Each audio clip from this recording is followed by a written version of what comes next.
बिस्मिल्लाहिर्रहमानिर्रहीम। देसी तड़का विद मीनू में आपको कहेंगे एक मरतबा फिर से खुशामदीद। जी जनाब, कैसे हैं आप सब। आज मैं आपके लिए लेके आई हूँ एक बड़ी ही मज़ेदार सी रेसिपी, जैसे कि इंग्रेडिएंट्स देख के आपको अंदाज़ा हो रहा होगा। जी हाँ, हमारे किचन में नहीं, मेरा किचन नहीं है। आज मैं अपने भाई के घर आई हूँ तो वो हमें बना के खिला रहे हैं अफ़गानी नमकीन कढ़ाई। ये जी दुम्बे की कढ़ाई है और ये बहुत ही मज़े की बनती है। इसको अफ़गानी चरसी कढ़ाई भी आप कह सकते हैं और इसको नमकीन कढ़ाई भी आप कह सकते हैं, जो आपका दिल चाहे। अपनी मर्ज़ी का जो है वो नाम आप उसको सिलेक्ट कर सकते हैं।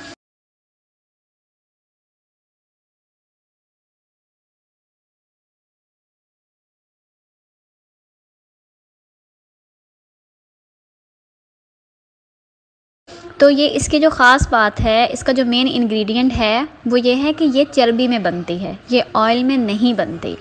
और हमारे भाई जो हैं यहाँ पे, उन्होंने लिया है दुम्बे का गोश्त लिया है, तकरीबन ये 1 किलो के करीब है।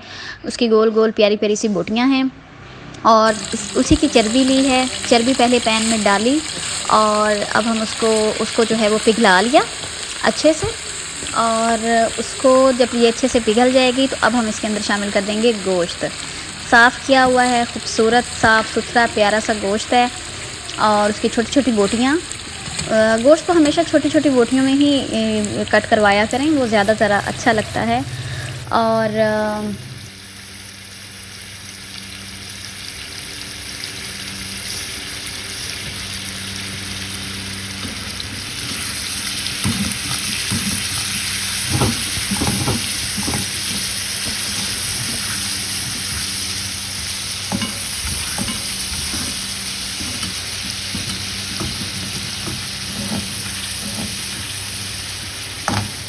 अभी ये देखें आप, इसको हम अच्छे से करेंगे फ्राई। इसके अंदर जो है वो ज़्यादा कोई चीज़ नहीं जानी, बस इसके अंदर 2 से 3 चीज़ें जाती हैं और इतना मज़े का ये बनता है, इतना मज़े का बनता है कि दिल करता है कि बस उंगलियां ही बंदा चाटता रह जाता है। अच्छा जी, अब ये देखें, बातें बहुत होगी। अब ये देखें कि इसके अंदर हमने डाला गोश्त डाल दिया। अब इसको अच्छे से 2 से 3 मिनट फ्राई करेंगे और उसके बाद इसके ऊपर लगा देंगे हम ढक्कन। अच्छे से ढक्कन लगा के इसको तकरीबन जो है 10 से 15 मिनट तक पकाएंगे। अच्छे से पकाने के बाद फिर ढक्कन खोलेंगे और इसके अंदर आप शामिल करेंगे, हम लोग नमक डाल देंगे। नमक डाल के फिर फ्राई करेंगे और उसके ऊपर फिर इसके बाद ढक्कन लगा देंगे जी। अच्छा, उसके बाद 2 से 3-4 मिनट पकाने के बाद अब हम इसके अंदर शामिल करेंगे 4 बड़े बड़े टमाटर, जिनके साइड पे हमने हल्का सा लगाना है कट। हल्का सा कट इसलिए लगाना है ताकि जब ये स्टीम में बॉयल हो जाएं सारे तो इनका छिलका अच्छे से उतारने में हमें आसानी हो। अब ये लगा के अब हमने भूल जाना है तब तक जब तक हमारा गोश्त जो है वो नहीं गलता।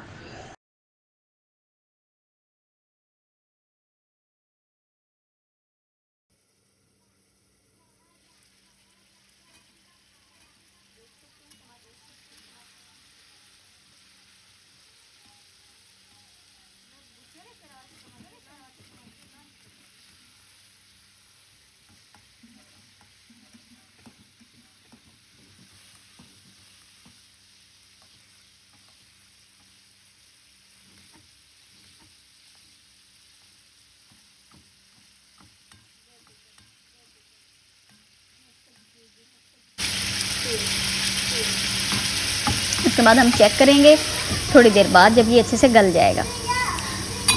हाँ जी, थोड़ी देर बाद अब ये देखें तकरीबन इसको पकते हुए 15 मिनट हो चुके हैं। अब हम इसके अंदर शामिल करेंगे नमक तो शामिल कर चुके हैं। अब हम देखेंगे कि इनके जो है वो टमाटर के छिलके नरम हुए हैं या नहीं हुए। हाँ, छिलके नरम हो गए। अब हम आराम से इसको निकाल देंगे, आहिस्ता से ऐसे करके इसको निकाल के। उसके बाद इन टमाटरों को हमने इसी के अंदर मैश करना है, अच्छे से मैश करके। उसके बाद इसी टमाटर के अंदर जो है ना, ये टमाटरों के पानी में ही हम मज़ीद अपने गोश्त को भून लेंगे।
जितनी अच्छी भुनाई होगी आपकी अफ़गानी चरसी कढ़ाई उतनी ही टेस्टी बनेगी। कढ़ाई कौन सी भी बनाएं आप, उसकी सबसे ज़्यादा मेन इंग्रेडिएंट होता ही यही है कि उसके अंदर आपने बहुत अच्छे से उसकी करनी होती है जी।